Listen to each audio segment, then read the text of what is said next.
Bon, donc vous avez compris que je suis quand même passablement épuisé et que non seulement je suis rentré de voyage hier et là je vous fais 3 heures, donc 2 heures sur un sujet qui n'a absolument rien à voir avec l'un des deux sujets que je vais aborder maintenant.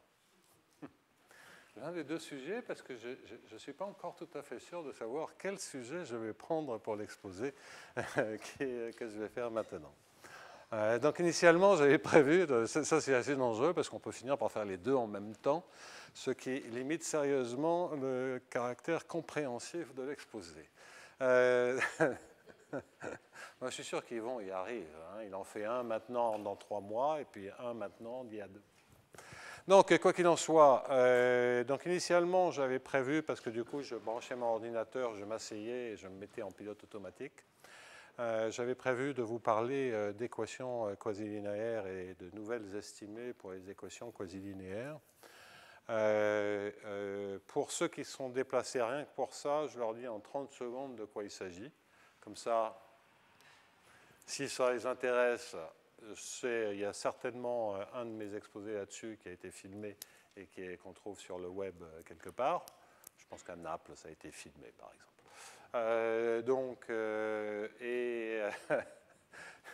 Ça permet de gagner du temps. Te marre pas, Yann, je suis tellement crevé que j'ai toujours 5 minutes de gagner.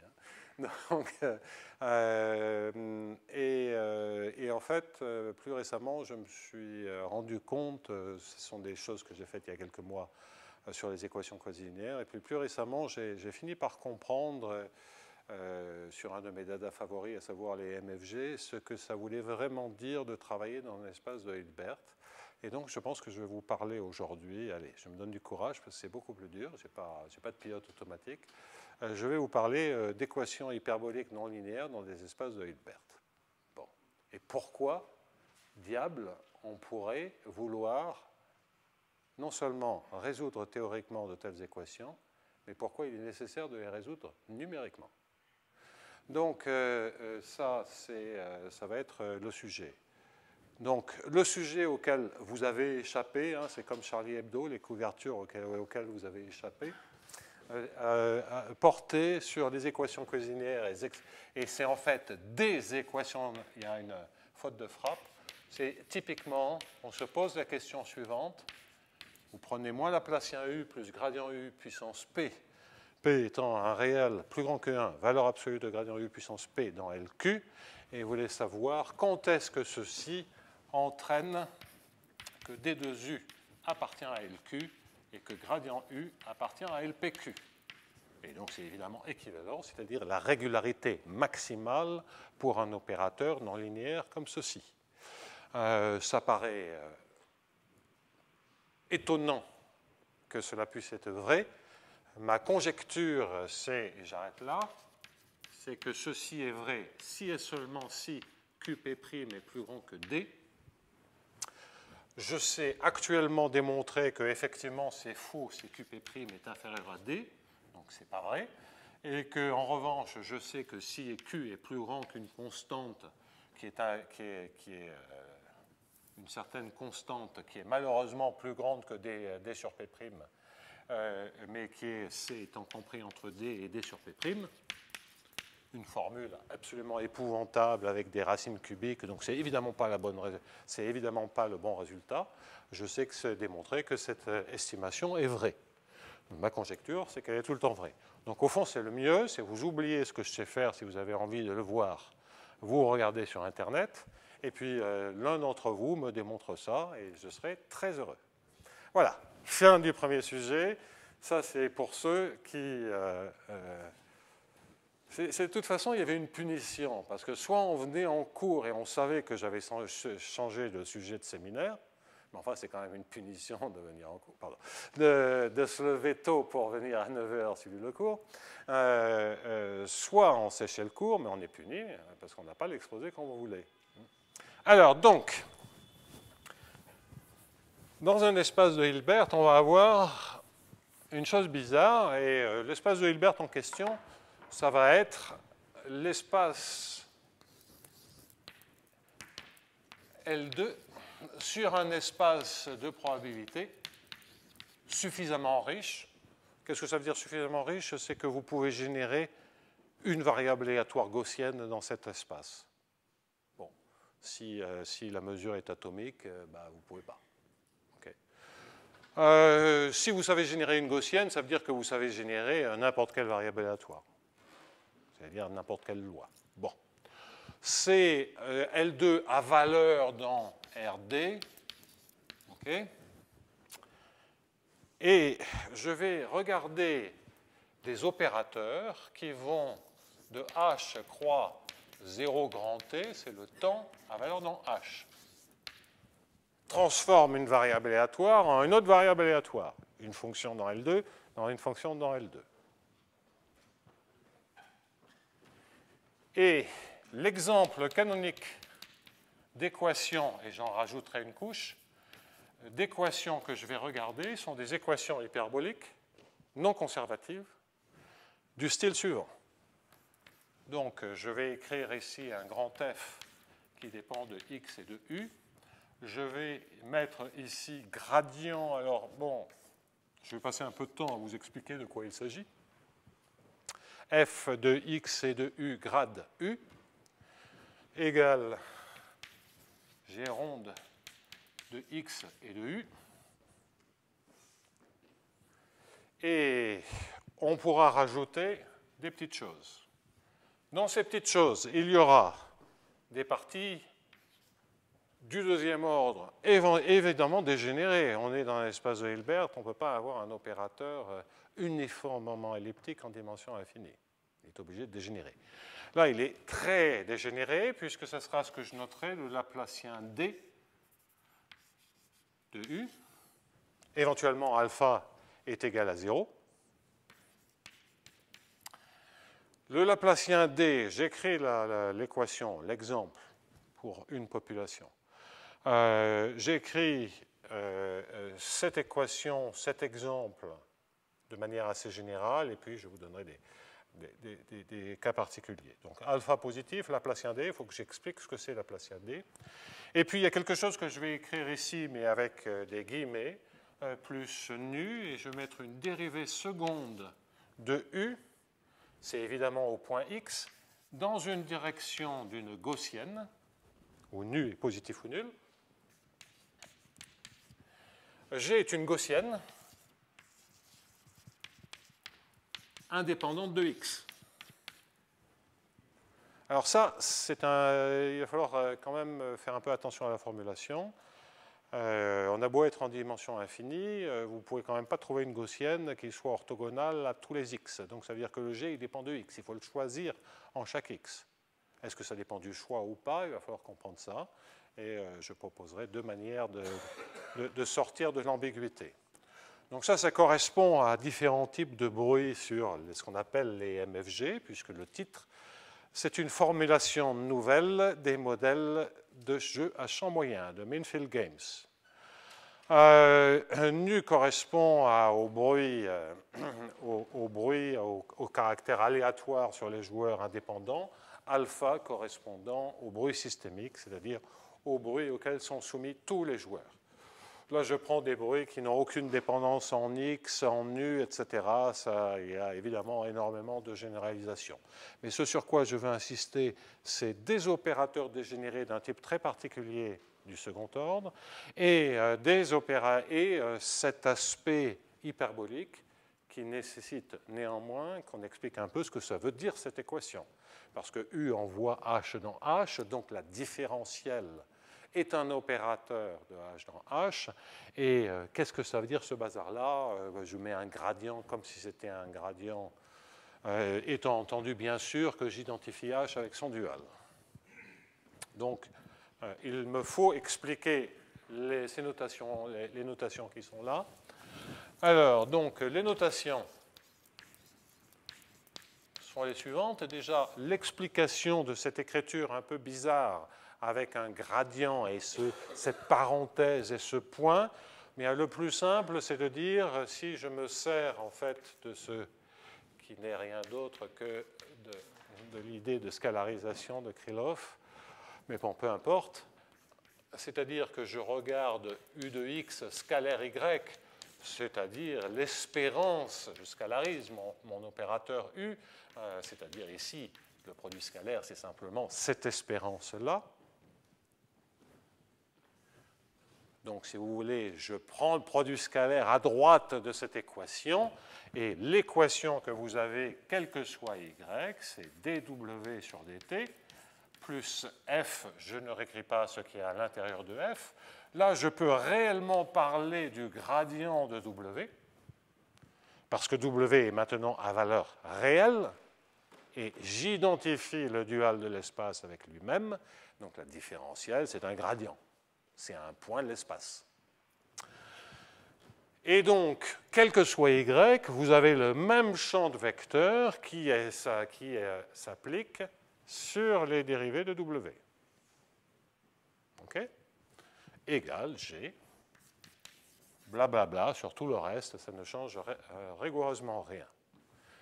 Un mot sur f et g, c'est que f et g vont être des opérateurs, à nouveau, relativement réguliers, pensez même réguliers, C1, 1, C2, on est sur un espace de Hilbert, la régularité, ce n'est pas si méchant que ça.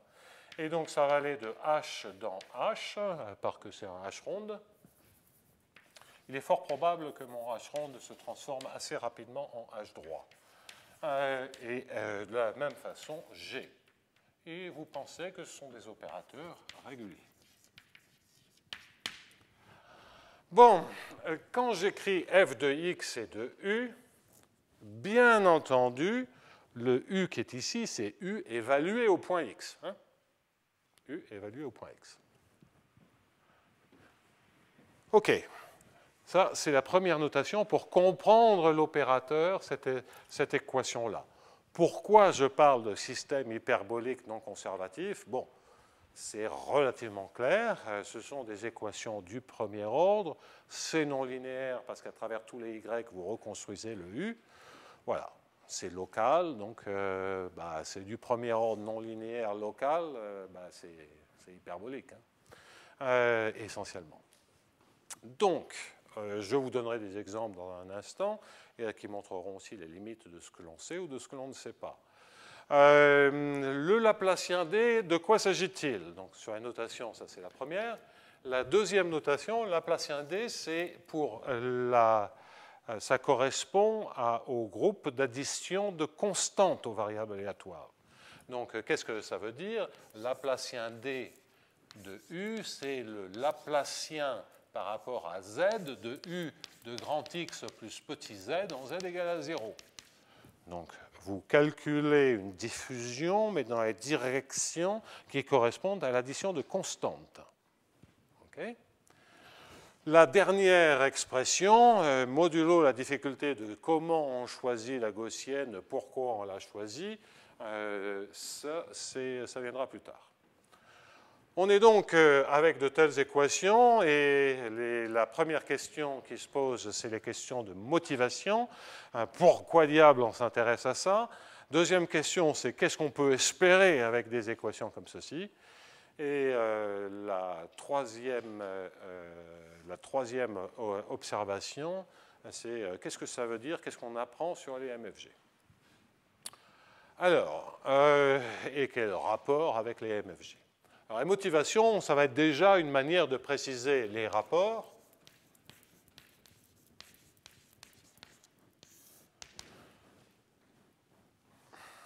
La motivation, évidemment, capitale là-dedans, pour moi, c'est ce qu'on appelle les MFG, les Mansfield-Gabes. Bon, les MFG sont des, a priori, sont des limites, je ne vais pas rappeler ce que c'est, j'ai passé déjà trop de temps ici à faire des cours sur les MFG.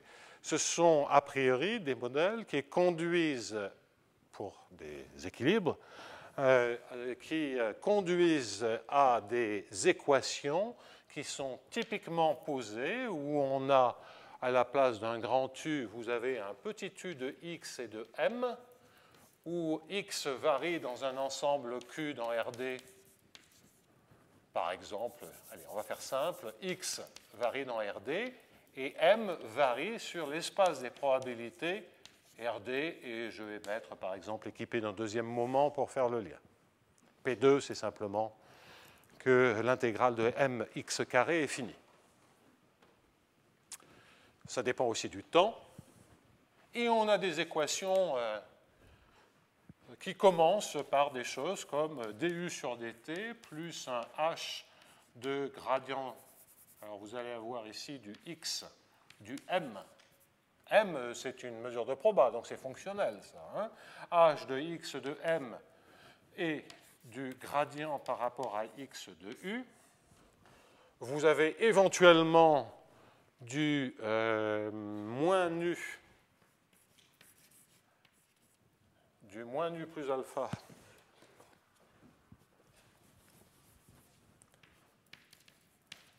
laplacien x en u plus du sur dm.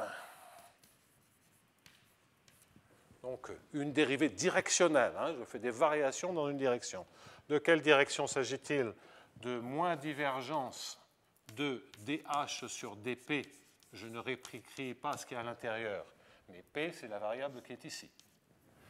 Donc dH sur dp fois m. Et ici, vous avez moins nu plus alpha m, laplacien m. Donc une dérivée dans la direction de moins laplacien m. Et puis, vous avez un terme supplémentaire, vous avez des termes supplémentaires que je ne veux pas trop, sur lesquels je ne veux pas trop m'étendre, mais qui sont moins alpha d de u sur dm2, dérivée seconde, dans la direction du gradient en x de m, gradient en x de m.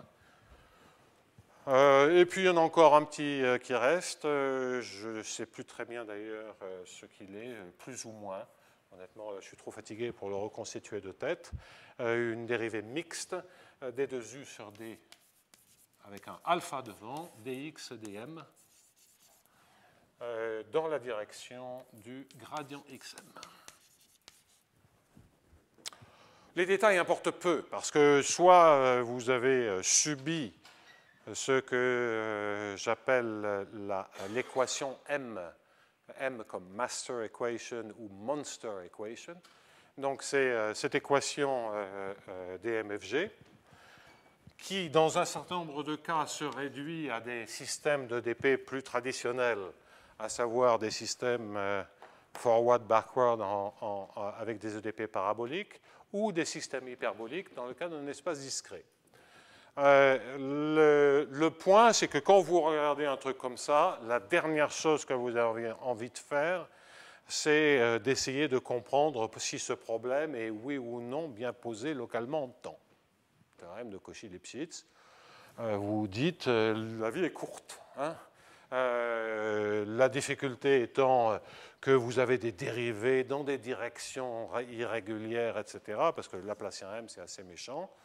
Donc ça ne veut pas dire que tout est possible, mais passé un certain âge, tout n'est pas souhaitable. Donc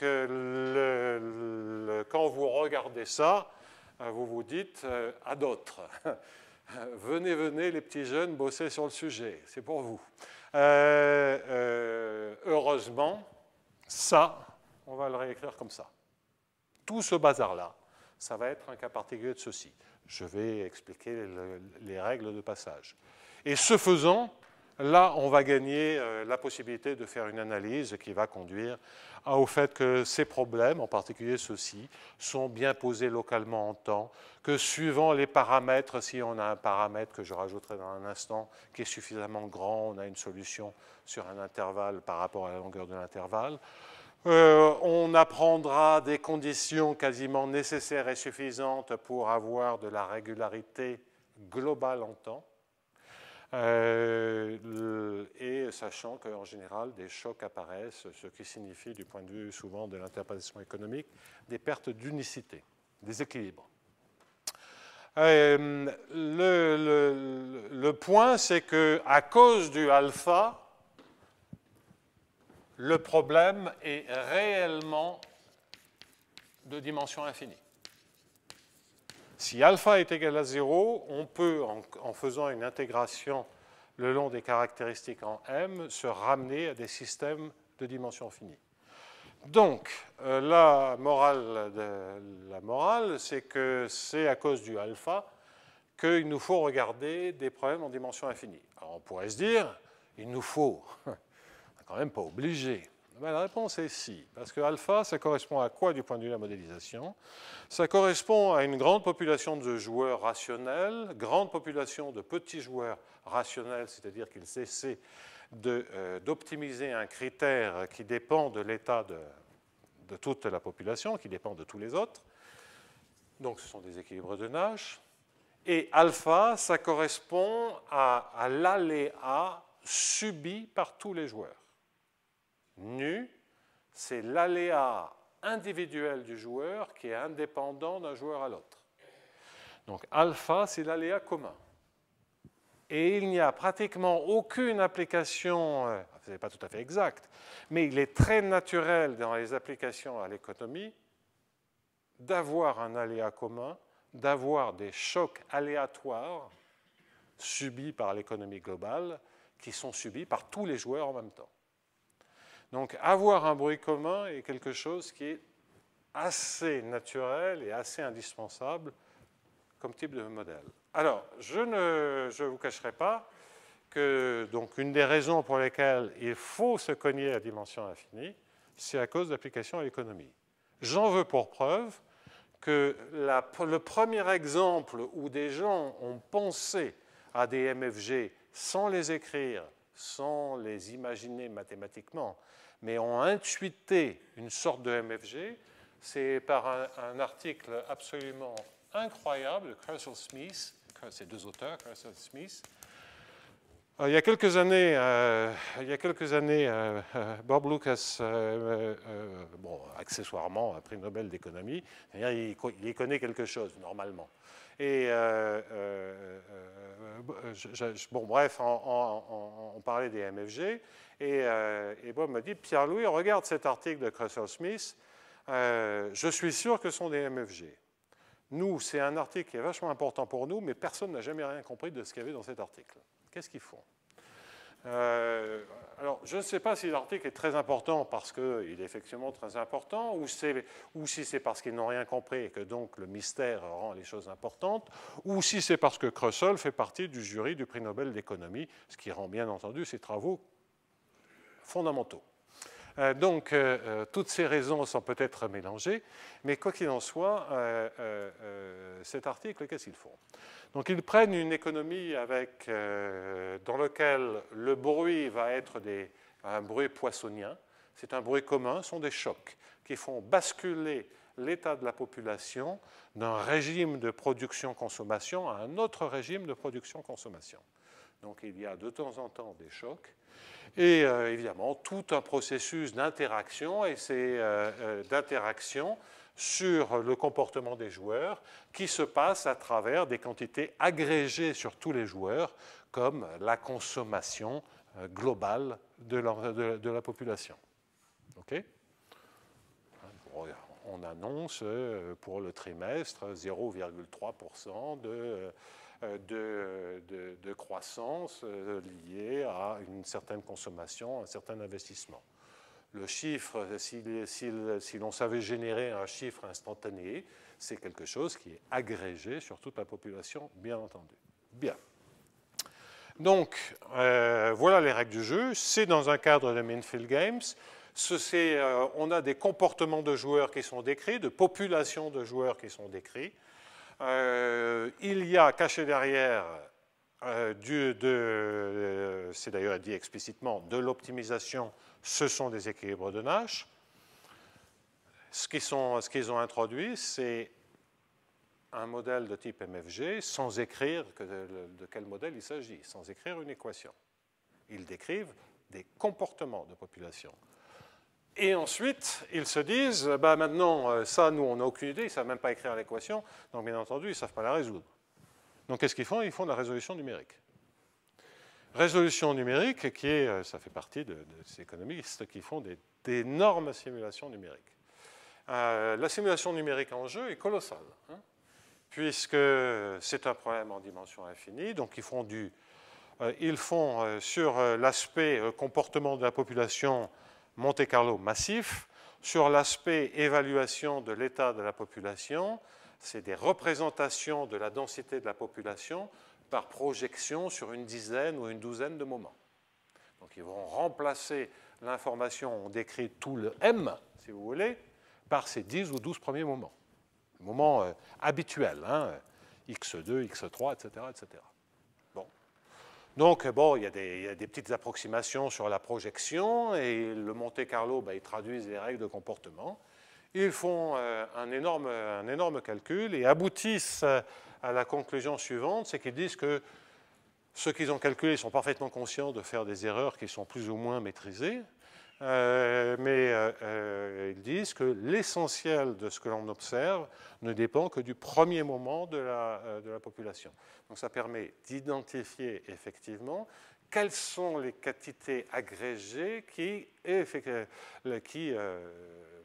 conditionnent le comportement global de la population. Et ça, c'est une information qui économiquement est assez importante. Alors, la réponse néanmoins qui consiste à dire que 90% de ce que l'on calcule ne dépend que du premier moment est une réponse un peu ambiguë. Parce que déjà, ça veut bien dire qu'il se doute bien que ça ne dépend pas que du premier moment. Bon. En fait, ça dépend réellement de la densité. Il y a peut-être des moments non linéaires qui seraient plus astucieux à mettre pour avoir une dépendance réduite, je ne sais pas. En tout cas, on peut comprendre d'abord de quelles équations il s'agit, comprendre quels sont les régimes de régularité, et enfin dire que lorsqu'on maîtrise de telles équations, eh bien, on sait que si le bruit est petit, l'analogue de su alpha, à part que c'est des sauts, eh bien, si le bruit est petit, on est proche du régime déterministe, et que dans le régime déterministe, la dépendance en le premier moment est vraie. Et donc, on est proche, mesuré par le bruit, d'une situation où on ne dépend que du premier moment, d'où l'explication du 90%. C'est tout simplement parce que le bruit est toujours de l'ordre de 10 à 20%. C'est tout. Donc, en fait, ce n'était pas une information, la conclusion n'était pas brillante. Ce que je trouve absolument spectaculaire, c'est d'introduire un modèle qui est vraiment un modèle en dimension infinie à la main, mais eux, déjà, ils réfléchissent en dimension infinie, puisque dans le calcul numérique, ils font évaluer la densité de la population. Donc, ils sont en train de suivre dans le temps une famille de densité. Donc, c'est vraiment un calcul, un objet de dimension infinie. Et ils le font numériquement par des moyens qui sont tout à fait respectables. Dans ce que nous avons fait, et je dois citer sur toutes ces applications à Crossell-Smith mes collaborateurs, évidemment tout ce que je vous raconte, c'est toujours en collaboration avec Jean-Michel Lasserie, donc c'est notre projet commun sans fin sur les Minfield Games, et la partie plus spécifique qui a trait à Crossell-Smith, c'est les travaux en collaboration avec, bien sûr, Jean-Michel et Yvon Ajdou, Benjamin Moll, enfin Jean-Michel Lasserie et Benjamin Moll. Alors, Ajdou, tout le monde le connaît, Lasserie, tout le monde le connaît, Benjamin Moll, moins de mathématiciens le connaissent. C'est, je crois, la dernière thèse, dernier PhD de Bob Lucas. C'est un jeune économiste qui est professeur à Princeton, qui est une des, j'en suis absolument convaincu, une des étoiles montantes de l'économie mondiale.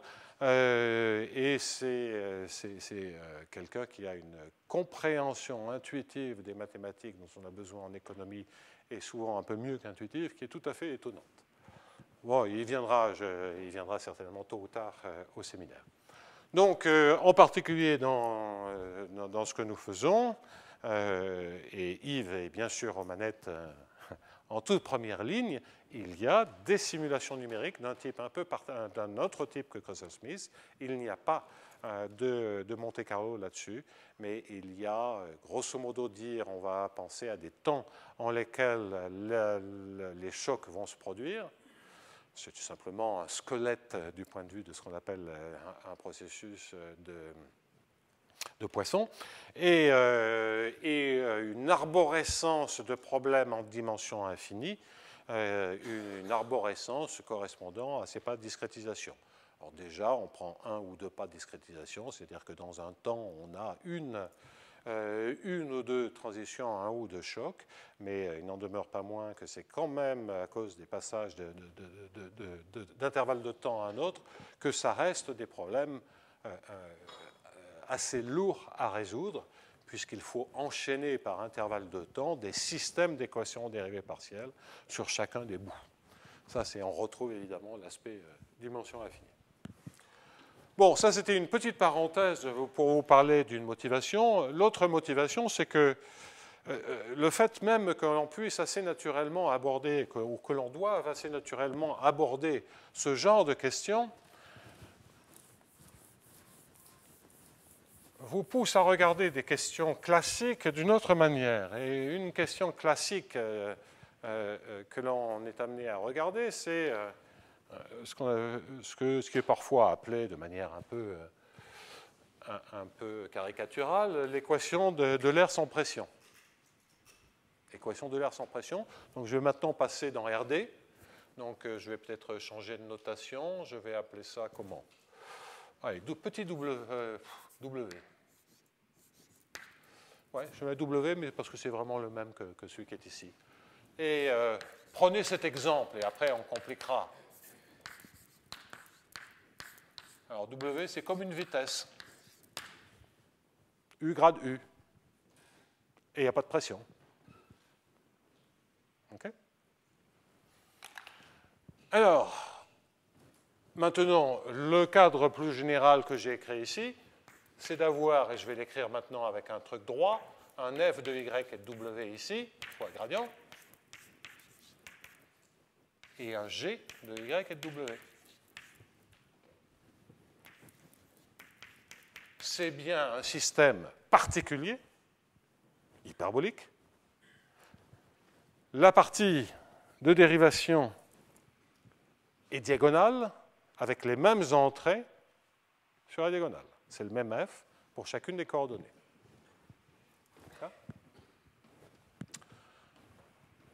Alors, ce bazar-là,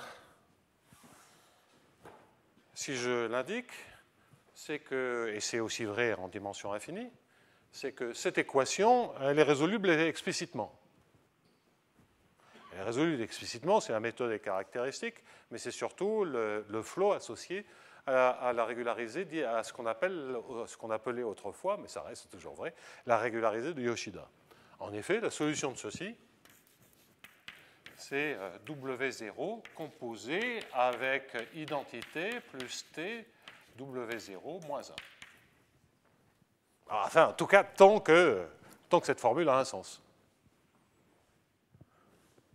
Vous avez cette formule si vous faites la méthode des caractéristiques, et puis ça, c'est effectivement ce qu'on appelle la régularisée de Yoshida. Donc, les régularisées de Yoshida, on le sait, c'est les propriétés résolvantes ont une propriété de groupe. S'il y a une propriété de groupe, il y a une équation. Cette équation, c'est l'équation d'en haut. Ici, en dimension infinie, si f est égal à u, g est égal à 0, vous avez la régularisée de Yoshida dans l'opérateur, dans l'espace de Hilbert, à valeur dans le même espace de Hilbert. Point. Bon. Alors, ça, c'est assez intéressant parce que quand on a une formule explicite, on peut quand même dire pas mal de choses. On peut déjà se dire quand est-ce qu'il y a des chocs qui apparaissent ou n'apparaissent pas. Qu'est-ce qu'il faut ou qu'est-ce qu'il ne faut pas pour que les chocs n'apparaissent pas ou apparaissent? Vous suivez? Donc, c'est évidemment que le I plus TW0 soit inversible ou pas. Méthode de caractéristiques. Bon, on voit bien que si vous regardez le spectre de dW0, après il faut quantifier un peu ça. Si vous regardez le spectre de dW0 et que son intersection avec la demi-droite réelle négative, ça peut être des complexes. Donc vous regardez ça en un point Y quelconque. Donc vous regardez la différentielle de la condition initiale en un point quelconque Y. Vous supposez que le spectre de cette différentielle, intersecté avec la demi-droite réelle négative, est vide. Bon, il faut quantifier, il faut que ce soit un peu uniforme, donc il faut mettre un peu de distance. Bon, mais je passe sur les détails techniques qui sont faciles. Vide. Il n'y aura pas de choc. il n'y aura pas de choc. Donc ça, par des techniques atroces, ça a été redémontré parce que j'estime que c'est un exercice par Taiping Liu et d'autres personnes. La formule explicite rend la chose totalement triviale.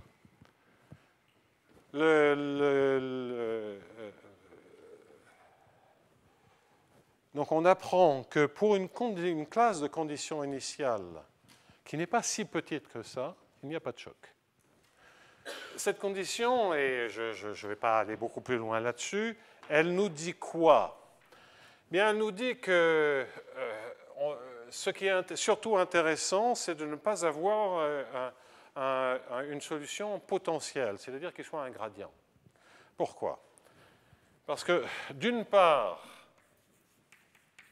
il y a des solutions particulières sous la forme d'un gradient, auquel cas l'équation que vous êtes en train de résoudre, c'est dφ sur dt plus 1/2 de gradient phi carré égale à 0, c'est-à-dire l'équation éconale.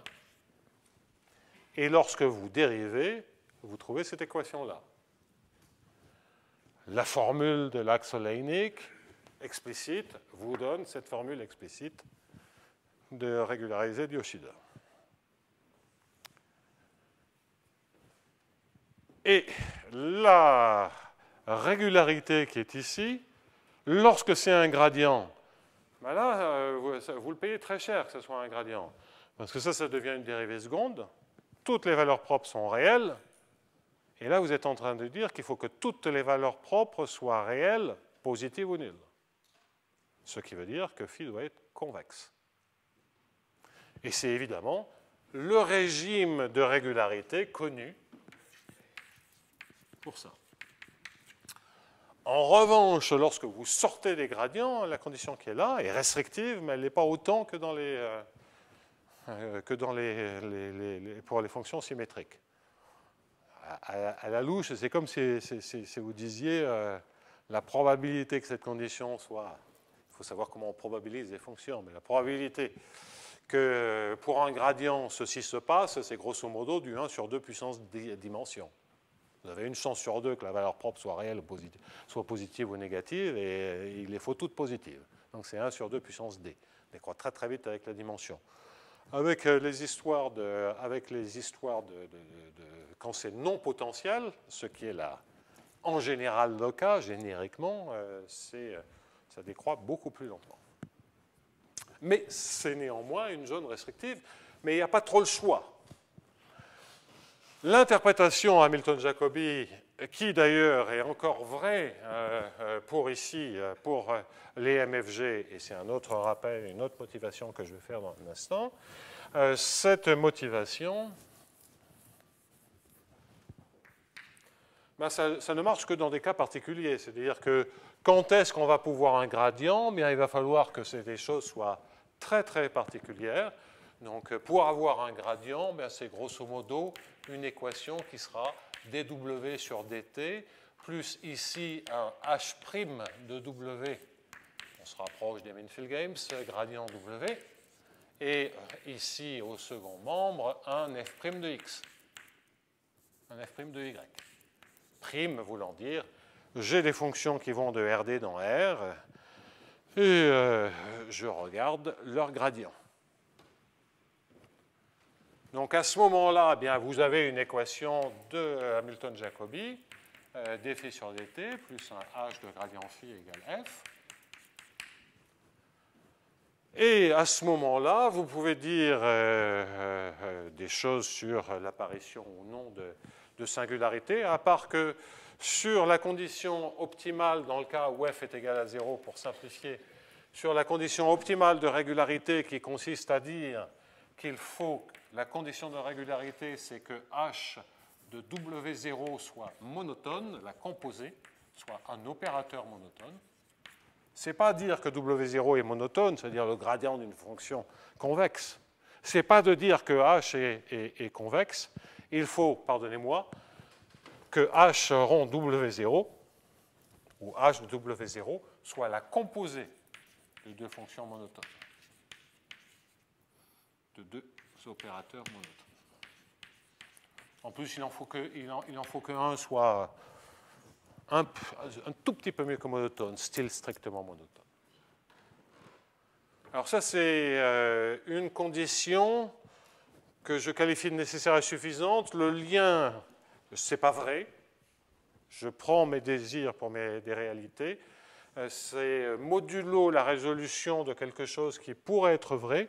C'est qu'une condition comme ceci et une condition sur le spectre, par exemple, là j'ai écrit la condition sur le spectre, c'est H, c'est l'identité, donc H rond W0, c'est W0, que la condition sur le spectre, ça soit de dire que W0 est la composée de deux opérateurs monotones. Si vous prenez la composée de deux opérateurs monotones, avec, comme je le répétais, un tout petit peu plus strict, vous n'avez pas de valeur propre de la différentielle sur la demi-3 de réelle négative. Si vous pensez à un linéaire, vous tournez, mais vous ne pouvez pas tourner plus de 90 degrés. Donc, le 180 degrés, s'il y en a un des deux qui est, strictement, qui est un peu strictement monotone, vous ne l'atteignez pas. Donc, vous n'arrivez pas à toucher des valeurs propres négatives. La conjecture, cette conjecture sur une caractérisation de la composition de deux opérations monotones en termes de conditions spectrales de ce type-là, est vraie pour des applications affines, c'est-à-dire pour des matrices. Une matrice dont le spectre n'intersecte pas les valeurs propres réelles négatives est la composée de deux matrices monotones dont l'une au moins est strictement monotone. C'est un théorème matriciel. Un joli exercice d'analyse matricielle, je vous le recommande. Bien. Donc tout ça, c'est pour vous indiquer un tout petit peu ce qui est dans le background. Je m'écarte. Mais ça fait partie de cette histoire de jeu à champ moyen, car ceci, lorsque l'espèce d'état est finie, s'il n'y a pas de bruit, c'est les modèles de type MFG. Les questions ouvertes sont nombreuses, et en particulier, on sait parler des régimes de régularité, et si j'insiste sur les régimes de régularité, j'aurais dû évidemment dire auparavant que des problèmes comme ceci sont bien posés localement en temps. La méthode des caractéristiques assure cela. Donc l'on voit dans des cadres de dimension finie que les problèmes sont localement bien posés en temps, qu'il y a des solutions régulières globales avec des hypothèses de monotonie, qu'en dehors de ces hypothèses de monotonie, il y a des chocs apparaissent, et que lorsque des chocs apparaissent, si on n'est pas dans un cas potentiel, on ne sait pas dire quoi que ce soit. La question qui m'intéresserait, c'est au-delà des chocs, on a d'une certaine manière pléthore de solutions faibles. C'est l'aspect multivoque qui provient du manque d'inversibilité des caractéristiques et aucun critère de sélection. Alors, les conditions d'entropie ne servent absolument à rien. En même temps, lorsque c'est un gradient, on sait grâce aux solutions de viscosité que si vous rajoutez un epsilon laplacien, vous sélectionnez une solution. Donc, conjecture, vous rajoutez un epsilon laplacien W, ça sélectionne une solution. Alors, la limite dépend du laplacien. Si vous mettez des opérateurs de diffusion non linéaire, la limite ne sera pas la même. Donc, attention, c'est subtil, ce n'est pas la loi de conservation scalaire. Bien entendu, vous avez la loi de conservation scalaire, qui est un cas particulier des équations d'Hamilton-Jacobi, puisqu'en dimension 1, tout est un gradient. Donc, question, même en dimension finie, comment comprendre des solutions globales? Alors, Tadmor a obtenu des estimations BV. Il y a beaucoup d'autres démonstrations sur des estimations BV en dimension 2 et construit, je crois, une solution faible en dimension 2. Je dis je crois parce que ce n'est pas écrit. Donc, je l'ai écouté, ça semble plausible.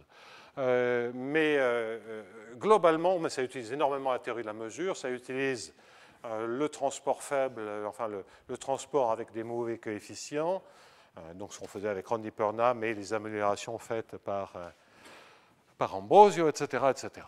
Donc, et puis de toute façon, comme à la fin, moi je veux faire ça dans l'espace de Hilbert, donc on peut oublier toutes les caractérisations à base où la théorie de la mesure apparaît. Donc, qu'est-ce que l'on peut dire globalement lorsqu'il y a des singularités? Je n'en ai aucune idée. Je vais donc me concentrer sur des régimes de régularité et progressivement revenir si je vous ai raconté cette histoire, parce qu'elle a suscité un certain nombre de questionnements dans la communauté totalement indépendante de MFG, eh bien, je vais quand même essayer de vous raconter un tout petit peu le lien entre le monstre et une équation abstraite, mais pas difficile à écrire. Le lien passe par une remarque générale, c'est que lorsque vous avez une fonction sur l'espace des probas, vous pouvez regarder cette fonction comme étant une fonction sur des variables aléatoires. Par un jeu qui est très simple, donc je vais commencer, donc MFG, ça c'était motivation. Troisième point, c'est MFG, passage sur un Hilbert.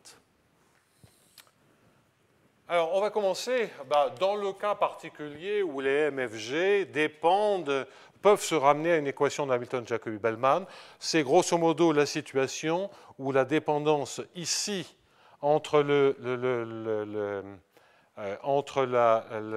M, c'est-à-dire la dépendance en M est séparée de la dépendance en X et gradient U, et que toutes les dépendances en X et en M sont potentielles, sont des dérivées. Bien. J'aurais dû également parler de conditions initiales, on y reviendra là-dessus. Donc, a priori, vous avez une fonction qui est définie, j'oublie maintenant le petit x,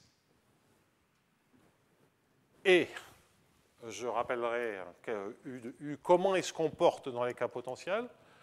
Donc, vous avez maintenant une fonction qui va de l'espace de proba à valeur dans R, et vous redépliez l'espace de proba sur toutes les variables aléatoires. Pourquoi je dis ça? C'est parce que, de la même façon que vous pouvez dire que si vous prenez une fonction symétrique de n variables, vous pouvez la voir sur l'espace quotient dans lequel vous ordonnez les coordonnées. Pensez fonction symétrique de n variables de dimension 1, pour simplifier. Vous avez besoin que de le définir sur l'ensemble qui est x1 plus petit que x2, plus petit que x3, plus petit que xn. Grâce aux symétries, vous la définissez partout comme ceci. Ce faisant, vous créez, qu'est-ce que vous avez fait? C'est que vous avez pris un carré, vous l'avez replié en deux. C'est ça que vous faites. Si vous êtes dans le cube, vous repliez une première fois la première coordonnée, une deuxième fois. Quand vous êtes en dimension D, vous repliez d fois et vous créez des angles partout. Les mesures de proba, c'est la limite quand la dimension tend vers l'infini de ceci. C'est les mesures empiriques qui tendent vers une mesure de proba. Donc c'est un truc qui est complètement replié sur lui-même avec des coins partout. Ces coins partout correspondent en fait à une partie atomique de la mesure. Bon, c'est une répétition des coordonnées. Quand vous repliez le pli, la singularité sur l'aspect différentiel, ça sera en x égale y. Le pli, il est là. Donc c'est quand vous répétez des coordonnées, quand vous créez une mesure atomique, vous créez des singularités et vous tapez tous les problèmes de c'est une variété sans être une variété, il y a des irrégularités partout et soit vous faites des choses à l'Ambrose et compagnie avec des développements abstraits et théoriques, soit vous dites moi, j'en ai pas besoin. Et j'en ai pas besoin parce que je peux aussi, si ce repliement est effectivement très efficace pour créer la compacité. C'est pour ça que les mesures de proba, c'est un espace compact. Il est catastrophique pour écrire du calcul différentiel dessus. Et donc, si je veux écrire du calcul différentiel, il faut que je déplie tout. Et déplier tout, c'est écrire des fonctions sur les variables aléatoires. Maintenant, je suis dans l'espace de Hilbert. Le calcul différentiel, il n'y a plus de pli. Le calcul différentiel, ce sera le calcul différentiel habituel L2. Donc, phi de x, je dis que c'est phi de m si la loi de x est m. Je reviens à une fonction symétrique de n variables. Bon. Et ça, c'est la version de dimension infinie. OK. Maintenant, qu'est-ce que ça veut dire des dérivés? Comment je traduis? Comment je fais un dictionnaire entre des opérations sur les mesures de proba et des opérations dans l'espace de Hilbert. Alors ça, un certain nombre de probabilistes, je pense à Carmona, Delarue, ont compris toute l'utilité de ce dépli et s'en servent maintenant assez systématiquement du calcul différentiel qui est induit, qui est d'ailleurs la limite du calcul différentiel sur les n variables. Parce que vous pouvez dire, sur les n variables, je garde mon calcul différentiel, je le fais monter en dimension infinie, ou je replie les choses, ça m'induit un certain calcul différentiel sur des géodésiques, et là, j'ai toute la complexité du calcul différentiel. Bon. Quoi qu'il en soit, tout ça, c'est bien des grands mots, c'est beaucoup de gros mots. Pour dire une chose très simple, c'est que je prolonge phi à l'espace tout entier, des variables aléatoires, en disant, ben, j'ai des fonctions qui ne dépendent que de la loi. Mais ça ne m'interdit pas maintenant d'écrire des équations dans l'espace tout entier, et j'aurai une propriété de symétrie des solutions lorsque je m'intéresse au MFG. Alors, comment on calcule une dérivée? Et quel est le rapport entre une dérivée comme ceci, c'est-à-dire un dφ sur dm, moins divergence, et je vais mettre ici un champ de vecteur B, donc c'est un B de x fois m. Quel est le rapport? Comment ça serait écrit quand je regarde une fonction sur l'espace de Hilbert? Ben, ça devient quand même beaucoup plus simple, puisque ça devient gradient phi de x dans la direction B de x. Bon, produit scalaire, c'est l'espérance, si vous voulez. Point. C'est pas très compliqué, parce que qu'est-ce que ça fait, ça? Ça, c'est de dire qu'on prend la dérivée le long du flot de transport m point plus divergence de bm égale à 0, c'est-à-dire le calcul, la manière dont on fait des déformations sur l'espace de probabilité par transport, ce que toutes les personnes qui s'intéressent au transport optimal depuis au moins Yann, et peut-être un peu avant quand même, font, c'est-à-dire manipuler des équations de transport comme ceci. La dérivée le long de cette trajectoire en t égale à 0, ça vous donne évidemment ce qu'il faut. d sur dt de phi de m de t en t égale à 0. C'est ça. Maintenant, cette équation de transport sur des variables aléatoires, qu'est-ce que ça fait? Ben, ça consiste à résoudre une équadif sur l'équation de... C'est résoudre x point égale b de x. La loi de x de t, c'est m de t. Si vous n'en êtes pas convaincu, vous pouvez penser que c'est la transformation des équations différentielles ordinaires aux équations de transport. Donc la loi de x de t, c'est m de t, et donc la dérivée qui est ici, ben, c'est gradient phi de x, b de x. Donc vous voyez que toutes ces dérivées directionnelles dans des directions qui sont des divergences, parce que faire des mouvements, faire des perturbations sur l'espace des mesures, c'est difficile. Conserver une mesure de proba et faire des mouvements qui conservent cette mesure de proba, c'est pénible avec des mesures de proba. Si la mesure est belle, strictement positive, régulière, vous pouvez bouger comme vous voulez avec n'importe quelle fonction de moyenne nulle. Vous rajoutez un petit coup de fonction à moyenne nulle, ça reste une mesure de proba, ça reste positif et vous gardez la masse. Si vous prenez un Dirac, la seule chose que vous pouvez faire, c'est bouger le point. C'est la seule chose que vous puissiez faire. Donc, la moralité, c'est que l'espace tangent, entre guillemets, en une masse de Dirac, il est de dimension d, des mouvements.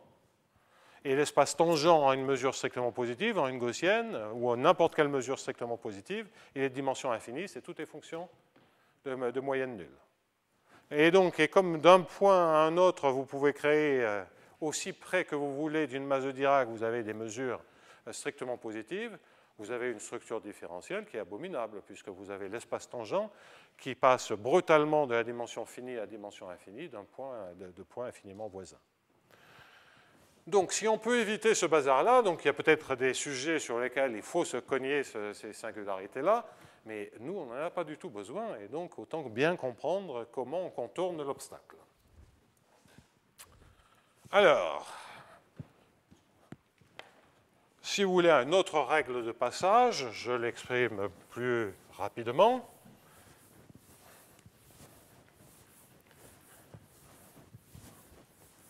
Et après, je vais conclure. L'autre règle de passage, c'est, là, j'ai regardé une première différentielle en me concentrant sur des perturbations, sur des perturbations naturelles, sur des mouvements naturels sur l'espace de Proba. Maintenant, ici, on aimerait mettre un vecteur quelconque. Si on est sur l'espace de Hilbert, on veut calculer une dérivée directionnelle.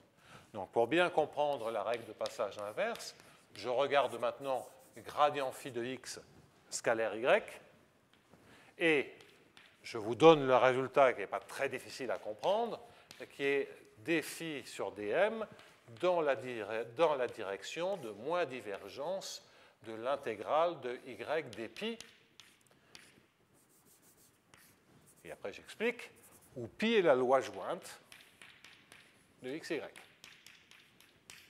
Donc, ce que vous lisez ici, c'est l'espérance, c'est la densité, la loi de l'espérance conditionnelle de y sachant x.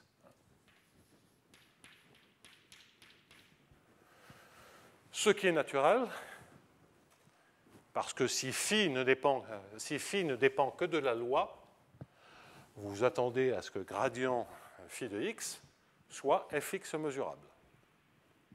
Bon, alors ça je vais un peu gommer, ça risque d'être un tout petit peu technique, mais la loi jointe, ça veut dire que la première marginale c'est m, on est en m, vous complétez cette loi à travers une autre variable aléatoire, et vous avez quelque chose qui formellement est un certain bêta m, ça ressemble à quelque chose comme ça, à ceci près que m peut s'annuler beaucoup, le bêta il n'est pas défini, c'est une manière de faire du transport par loi jointe. À nouveau, dans toutes les questions de transport optimal, les deux points de vue sont bien connus en termes de quelles sont les opérations de transport dans l'espace des mesures. Donc ça permet, et la manière dont vous calculez ça, c'est simplement que vous devez calculer la loi de x plus ty. Donc c'est vous calculez d sur dt en t égale à 0 de la loi de x plus ty, puisque ça ne dépend que de la loi, et ça donne précisément moins divergence de l'intégrale de y d pi. Cette loi, vous l'explicitez grâce à pi, la loi jointe, et vous faites le calcul. Bien. Donc, ce que ça nous dit, c'est que au niveau de fonctions réelles, on a assez simplement la traduction des équations de Bellman sur l'espace des mesures de Proba en équations de Bellman sur les espaces de Hilbert, et que dans le cas où les MFG ont la structure qui fait qu'on peut écrire un problème de Bellman, c'est-à-dire dans ce que je vous racontais tout à l'heure, dans le cas où j'ai une situation où j'ai W d'un côté et du f de x de l'autre côté, ici 0, et je peux regarder une solution qui est le gradient de quelque chose, ça me remonte à une fonction scalaire, et je sais maintenant écrire une équation qui, dans l'analogue des cas quadratiques, me donnerait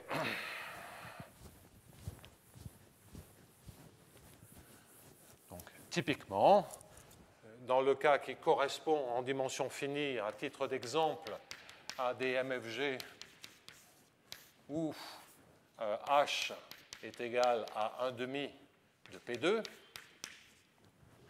rien que ça, donc ce n'est pas vraiment des MFG, c'est une équation d'Hamilton-Jacobi avec l'équation duale sur les mesures, mais peu importe. Dans ce cas-là, l'équation de Bellman pour phi et le petit u que j'ai écrit, c'est d phi sur dm. Et j'expliquerai dans un instant, ça veut dire quoi d phi sur dm? C'est une dérivée directionnelle. Donc ça dépend de quoi? Ça va dépendre de x et de m. On va comprendre ça dans un instant. Mais on a une équation qui serait typiquement d phi sur dt plus le sup sur tous les champs de vecteurs, par exemple réguliers. Et ici, ce que vous allez avoir, c'est un d phi sur dm dans la direction moins divergence de bm moins 1,5 de l'intégrale de b carré m. Donc Donc ça, c'est ce que vous obtenez pour l'équation de Bellman. Dans ce cas très particulier où l'on sait que l'on peut, comme pour l'équation de l'air sans pression, c'est le cas potentiel. Eh bien, lorsque vous faites ceci et que vous écrivez ça dans l'espace de Hilbert, ben, vous voyez tout de suite ce que ça fait. Ça fait dφ sur dt plus le sup de gradient phi de x scalaire b de x. Ça, c'est quoi? L'intégrale de b carré fois m. Ben, c'est l'espérance de p carré de x. C'est la norme de b carré.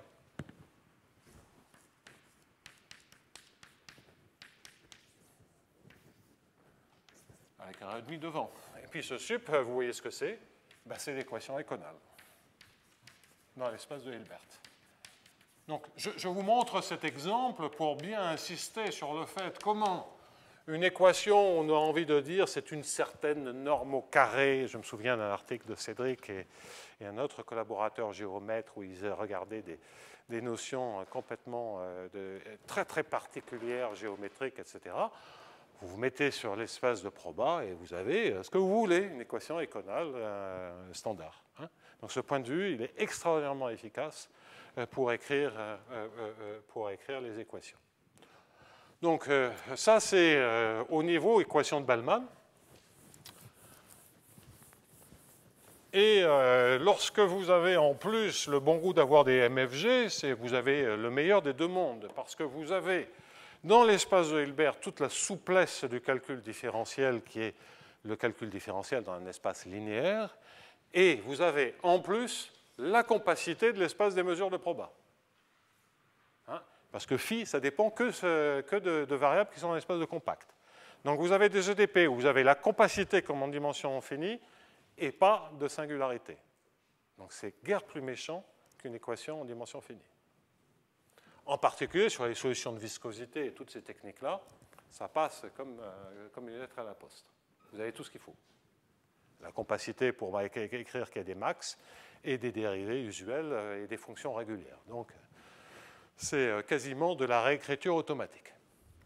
Alors donc ça c'est au niveau lorsqu'on peut écrire des équations de Bellman. Quand on ne sait pas écrire des équations de Bellman, il faut déjà comprendre qu'est-ce que c'est le grand U par rapport au petit u. Alors, comprenons-nous bien, quand j'écris U égale dφ sur dm, dφ sur dm, ça opère sur des fonctions qui sont de moyenne nulle, elles sont toujours de moyenne nulle, en général c'est des divergences. Et donc, vous pensez, il faut que vous pensiez que ceci, c'est une intégrale de U de x, et ça dépend de m, puisque c'est la dérivée au point m. Mais qu'il y a un noyau, si vous voulez, pour cette dérivée directionnelle qui agit sur les variations par intégration. C'est une représentation naturelle. Vous voyez d'ailleurs que le U est défini à une constante près, puisque les f sont de moyenne nulle. C'est naturel. Cette constante, on verra que le passage à Hilbert, on la gomme automatiquement parce qu'on va prendre le gradient. En fait, on a vu aussi que les bonnes variations, c'est d'écrire des choses comme f égale moins divergence de bêta m, auquel cas, ce que vous avez assez naturellement, c'est l'intégrale de u fois moins divergence de bêta m. En d'autres termes, ce que vous voyez opérer, c'est gradient x de u bêta m.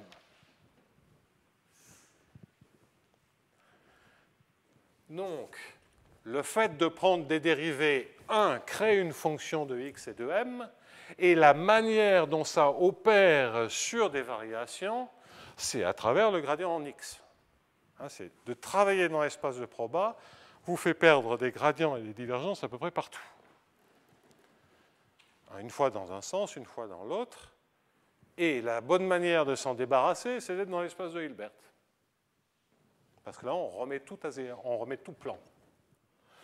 Et donc, effectivement, le grand U de x que je cherche, si je veux comprendre ce que c'est par rapport au MFG, c'est formellement le gradient x de U.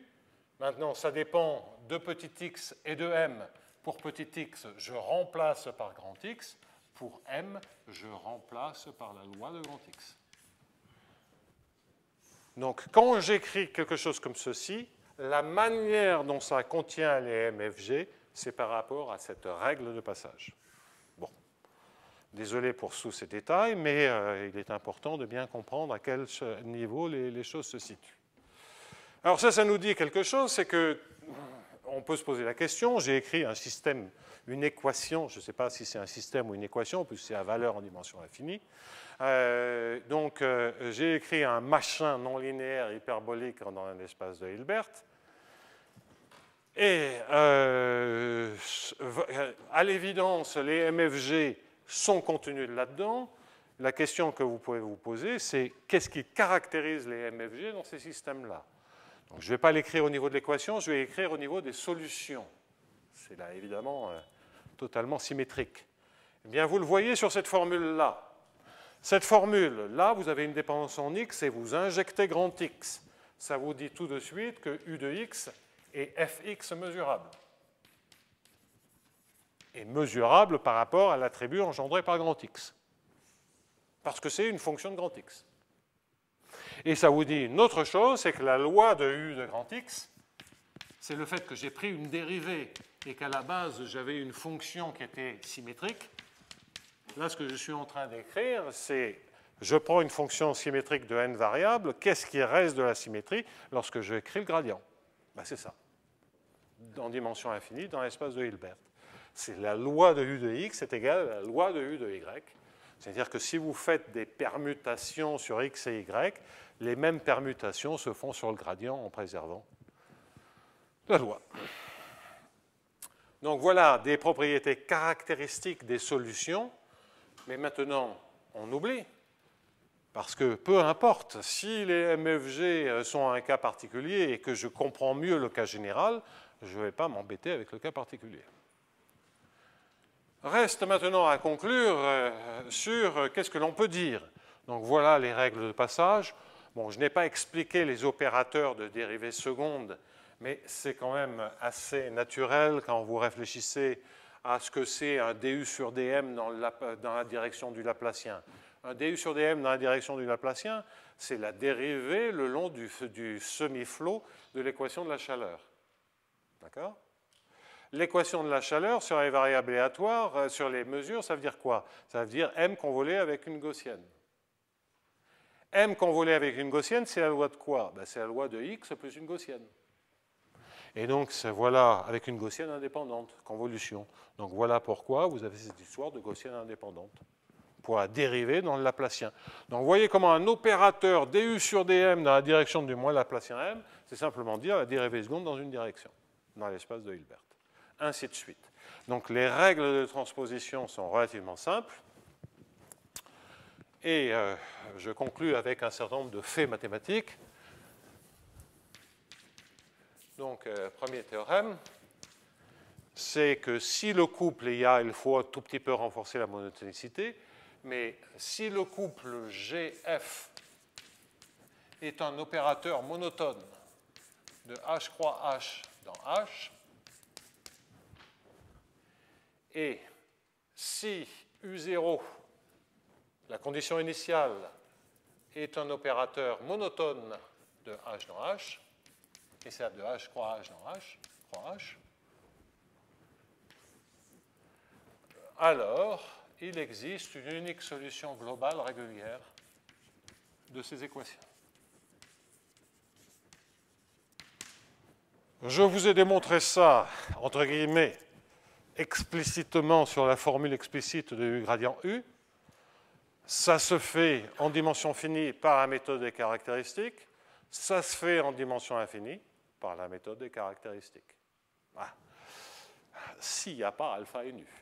Bon, sinon, il y a des techniques d'EDP qui sont celles dont j'ai parlé dans le cours il y a quelques années ici. Donc, il existe une solution globale régulière. Bien sûr, il y a un théorème que j'aurais dû citer avant, c'est que le problème est bien posé localement. Localement en temps, ou une autre chose qui est assez naturelle, c'est de rajouter ici, qui est un terme, comment on dit, un terme de préférence intertemporelle, c'est-à-dire un terme d'ordre 0. et un terme d'ordre 0 pour les équations hyperboliques, ça change la durée d'existence de vie d'une solution régulière. Et donc, si lambda est grand, c'est-à-dire si vous écrasez beaucoup le futur, c'est-à-dire que le futur, dans votre évaluation, dans la définition de votre stratégie, compte de moins en moins, eh bien, à ce moment-là, vous, quand lambda, donc sur un intervalle 0 t max, et t max tend vers l'infini, quand lambda tend vers l'infini. Bien. Alors, il y a beaucoup d'autres choses que l'on peut faire. On peut se poser, par exemple, la question, avec un bruit systémique, du problème qui est l'analogue de la distance de Wasserstein. Donc, vous prenez la distance de Wasserstein entre deux mesures. Ça fait la distance L2 entre les variables aléatoires quotientées par l'invariance sur les lois. Bon, donc ça, c'est la distance L2. Vous êtes dans l'espace de Hilbert, vous avez simplement la distance L2. Mais maintenant, vous rajoutez du bruit systémique, par exemple. C'est-à-dire du bruit dans l'addition de constantes.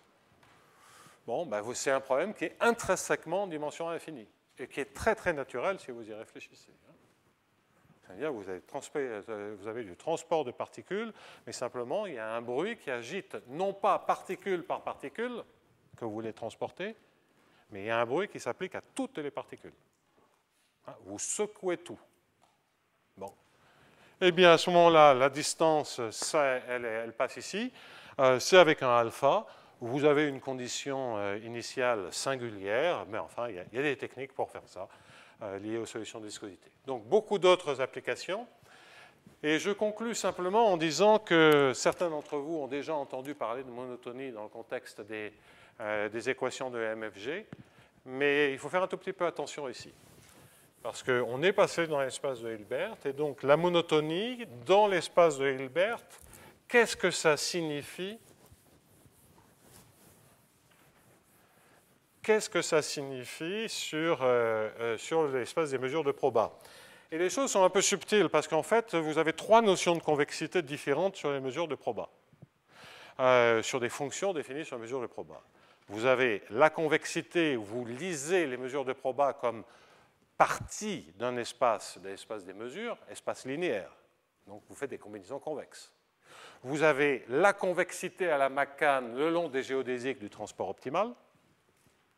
Et puis vous avez les convexités en disant je regarde du côté des variables aléatoires. Ces trois notions sont différentes et ne jouent pas le même rôle.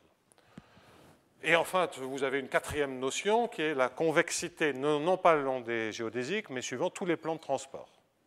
Et ça, il y a un rapport avec la convexité dans l'espace de Hilbert. Bien. Donc ça en fait beaucoup. Et ces quatre ont une certaine utilité, parce que fondamentalement, si vous réfléchissez à ça, la notion de convexité, elle n'a rien de magique. Elle vous dit simplement que vous êtes en train de prendre des familles de courbes et que le long de ces courbes, vous voulez une inégalité de convexité. C'est exactement ça que vous faites dans l'une quelconque de ces formulations. En général, si vous avez un point de vue abstrait avec des courbes bizarroïdes, ça ne sert à rien. Dans l'espace des mesures de proba, vous avez quatre notions de courbes différentes où ça sert. Donc c'est quand même assez rigolo. Bon, mais il n'y en a certainement pas qu'un. Et donc la monotonie, c'est un peu subtil parce que je vais conclure en disant ça. Donc attention. Dire que par exemple U0, mon grand U0 est monotone de H dans H, et ça sera le mot de la fin, comme la sonnerie me l'indique. Donc le U0 monotone de H dans H, eh bien c'est en fait équivalent à dire, vous vous souvenez que U0 c'est gradient X de petit U0 pour les MFG de grand X et de loi de grand X, si j'ai une condition initiale qui dépend à la fois de X et de M, eh bien, ceci est équivalent à dire que U0 est monotone en M et que U0 est convexe en X. Les deux informations. Ça code les deux informations. Et ça, je conclus en disant ceci, parce qu'un cas particulier des MFG, c'est d'écrire un demi de gradient U carré, plus ici une fonction de X et de M, avec une condition initiale pour rester dans les mêmes types de formulations que précédemment, et dm sur dt, ça c'est le cas où alpha est égal à nu est égal à 0. J'ai mis un demi-gradient u carré pour vous donner un exemple. Et ici, vous avez divergence de gradient um est égal à 0, avec m à l'instant grand t, qui est une certaine mesure que je vais encore baptiser m, pour que l'on voit les relations entre la fonction en dimension infinie, qui est u de x et de m, et c'est ce m-là, qui est la condition finale. Eh bien, la monotonie qui est cachée derrière, la convexité qui est cachée derrière ce résultat-là, ça correspond à quoi sur des systèmes comme ceci? Ça correspond au fait que la monotonie vous assure l'unicité de la solution, la convexité vous assure la régularité de la solution. Ça code les deux informations d'un coup par la monotonie dans l'espace de Hilbert. L'unicité, c'est ce qu'on avait observé depuis longtemps dans les MFG. La convexité, c'est beaucoup plus simple. C'est que quand vous dites que cette fonction est toujours convexe, vous avez une équation d'Hamilton-Jacobi qui va préserver la convexité. Vous savez qu'il n'y aura pas de choc. Donc, quand vous prenez un système comme ceci, à la fois avoir l'unicité, la régularité, ce n'est pas facile à lire. En fait, on avait observé la monotonie et l'unicité. Je n'avais jamais pensé à dire, mais si c'est tout le temps convexe, il y a la régularité pour le système complet. Là, je l'ai fait avec les mains, il y a quand même une vraie démonstration à faire. Quand vous travaillez sur l'espace de Hilbert, tout est encodé par la monotonie sur l'espace de Hilbert et vous gagnez tout d'un coup. Donc la moralité, c'est que par ce passage à l'espace de Hilbert, vous vous débarrassez des scories de travailler sur l'espace de probabilité. Vous avez des équations qui sont des équations qui ressemblent à des problèmes classiques en dimension finie et qui ont à peu près la même structure en dimension infinie. Ils ne sont pas beaucoup plus méchants. Il n'en demeure pas moins qu'on comprend donc des choses, c'est les théorèmes que je vous ai cités. Il n'en demeure pas moins que la question pour l'équation de l'air sans pression en dimension infinie, évidemment encore plus en dimension finie, la question dans l'immensité de toutes les solutions faibles qui sont mal définies parce que c'est non conservatif, comment on sélectionne, comment on choisit des solutions, comment on calcule l'ensemble des solutions. Car du point de vue des économistes, c'est pas nous, c'est un réflexe de matheux de se dire on va démontrer que si on régularise, ça converge vers une seule solution. Non. Du point de vue de l'économie, il y a multiplicité de solutions, ils veulent comprendre l'ensemble des solutions. Donc ce qui est intéressant à calculer, c'est toutes les solutions.